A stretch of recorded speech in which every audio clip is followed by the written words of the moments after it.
Good morning.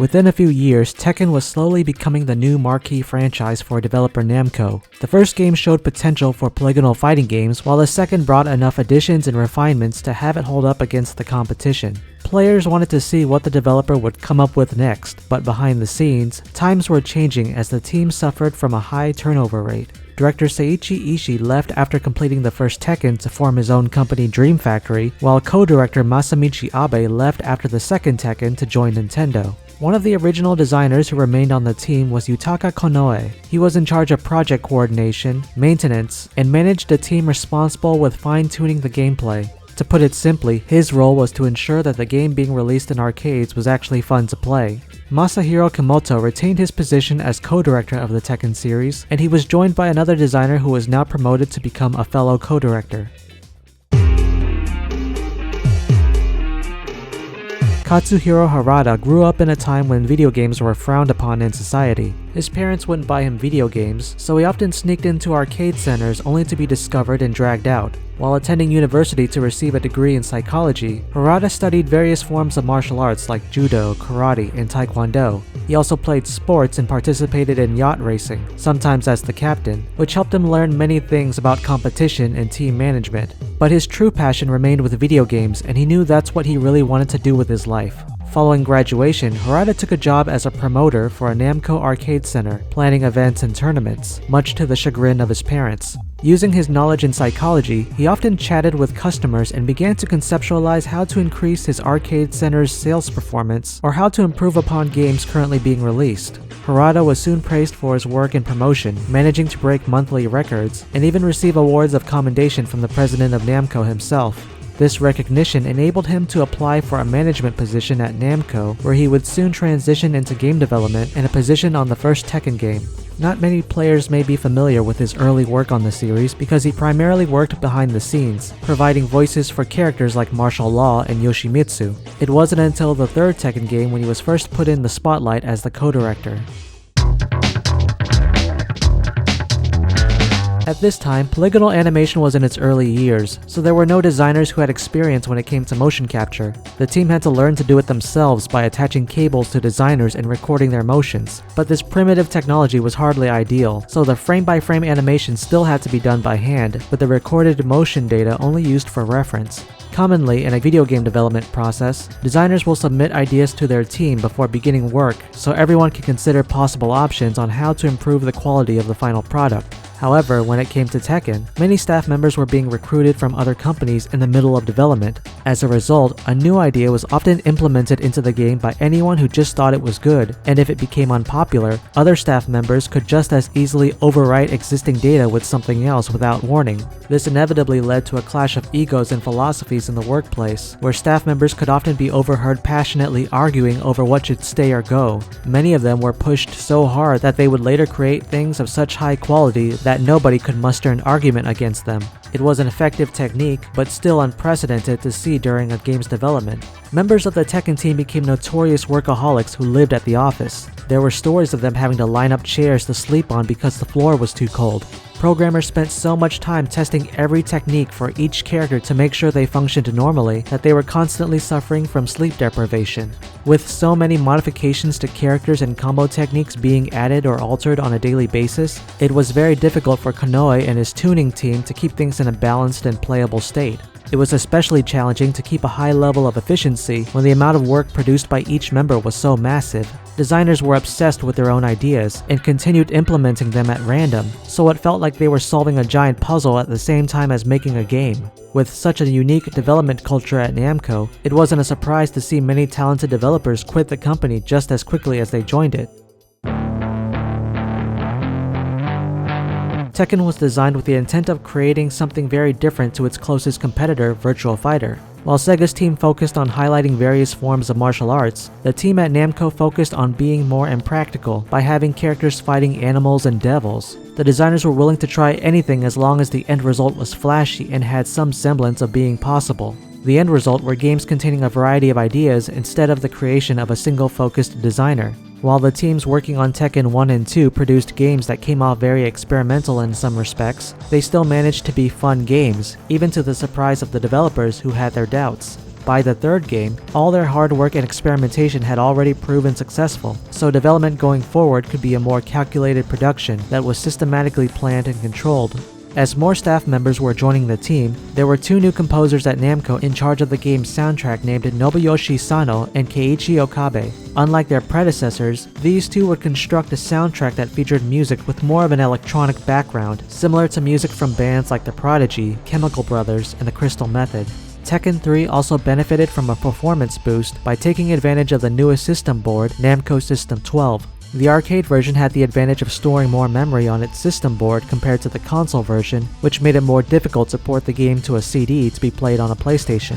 Tekken 3 was first released in arcades in 1997, but it was the following year when the game released on the PlayStation where the team's efforts would really pay off.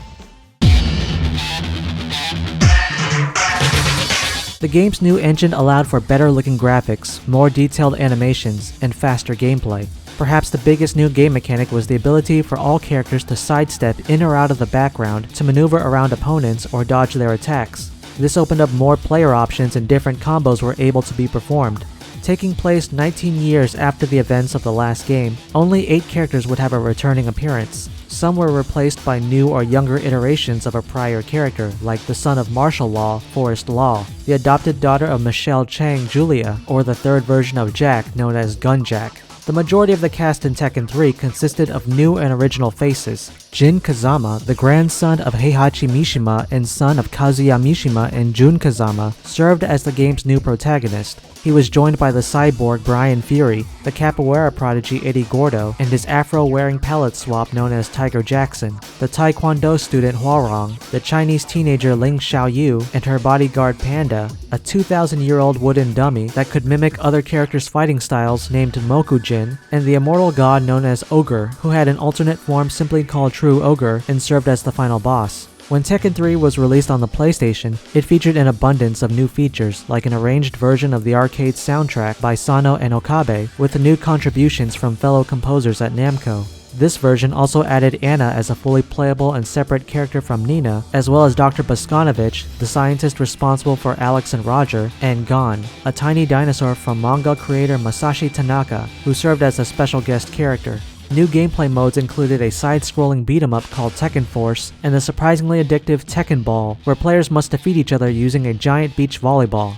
Tekken 3 received high scores from numerous gaming magazines and websites, including a few rare perfect scores. Everything was praised as an improvement over Tekken 2, including many facets of the game that many thought couldn't get better. The critical and commercial reception of Tekken 3 was enough to place the series and its developer among the upper echelon of fighting games, possibly surpassing its contemporaries. Tekken 3 was considered one of the essential video games players had to experience on the PlayStation. While prior Tekken games were praiseworthy million sellers, Tekken 3 eclipsed both of them by selling over 8 million copies, making it one of the top 5 best-selling PlayStation games of all time. That kind of status is all the more impressive when one considers its competition. Tekken 3 alone sold more than other genre-defining games on the platform, like Metal Gear Solid, Final Fantasy 8 and 9, or any entry of Crash Bandicoot, Tomb Raider, and Resident Evil. It was at this point that all eyes were on Namco on what they could possibly do to top this game. All of the accolades received and sales records broken by Tekken 3 were even a surprise to Harada and the development team, who came at the news with the mixed feelings because there were still many things they felt could be done with the fighting game. After Tekken 3 was finished, they immediately started working on what was planned to be the next entry in the series, but it wasn't long before the executives at Namco approached them and demanded another Tekken game be released right away. In 5 minutes, Harada thought up the concept of a tag team fighting game which became the impetus for the next official game in the series. By now, the Tekken designers had become more coordinated since their earlier days of mid-production conflicts and transitions, but following the release of Tekken 3, they suffered a significant departure when Yutaka Konoe would take his leave from Namco. Co-directors Komoto and Harada stayed on board and were joined by another designer named Yuichi Yonemori, who served as the official third co-director. The team of composers working on Tekken would also grow in numbers, as Akitaka Toyama was placed in charge of producing a majority of new music in the soundtrack. Tekken Tag Tournament released in 1999, just 1 year after the last installment arrived on PlayStation, and broke away from series tradition by having players choose a team of 2 characters. In addition to 4 attack buttons, players were given an extra button designated to swapping between their 2 fighters. When characters were moved off screen, they would be able to partially recover from any damage taken, but if one character on the team was defeated, the round was lost.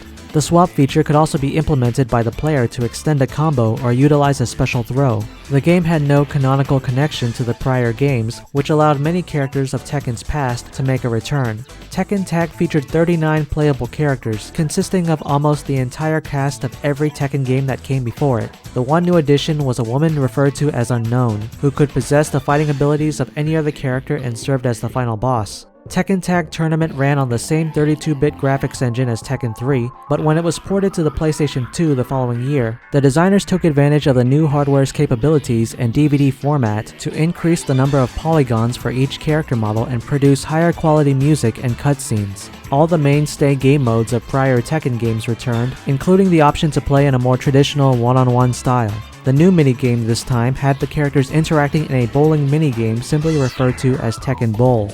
Tekken Tag Tournament received high praise from fans and critics. Just as Tekken 3 was an essential video game on the PlayStation, Tekken Tag Tournament immediately became one of the essential games to experience at the beginning of the PlayStation 2's life cycle, as it truly showed off the technical advances possible on this new console. While not considered as revolutionary as its predecessor was, the introduction of a team-based fighting system appeared to be a great evolution to a highly successful formula. While Tekken 3 was a culmination of everything the designers had learned from the past 2 games, reintroduced to a new generation, Tekken Tag was more like a celebration of their history, rewarding players who'd been with the series since the very beginning, while also providing a good starting point for newcomers experiencing Tekken for the first time on PlayStation 2.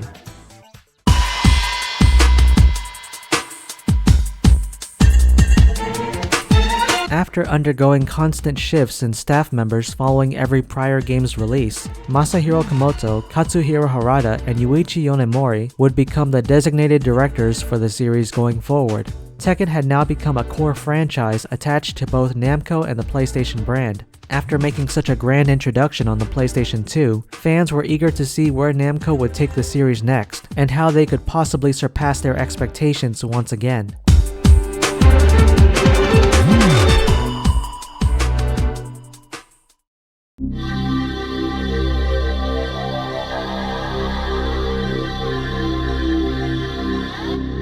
Next time, in part 3 of this Tekken Retrospective, the official 4th chapter in the series would demonstrate the team's ambitions to continue making dramatic changes to the established formula. But would fans be as welcoming to these new changes as they had before, or would Tekken 4 prove to be too drastic of a change in direction?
I didn't think our marriage would survive. It was really awful. Both of us kept everything pent up until one of us would just explode. Hey, stupid! What kind of a meal was that? You had to... Then we discovered Tekken 3. This This is for 40 years of macaroni and cheese. That's for never saying I'm sorry. And this is for your mother. That's for the loser that you are, Patrick. Thank you, Tekken 3. Master, am I not the greatest fighter in the world? Your kung fu is strong, Pond Skipper, but the Tekken fighters are stronger. What? Heihachi is a thundering storm. Xiao Yu rides the wings of the crane. Nina strikes like the snake. And Yoshimitsu's sword cuts the wind. I will defeat the Tekken fighters. Tekken Tag Tournament. Rated T for teen.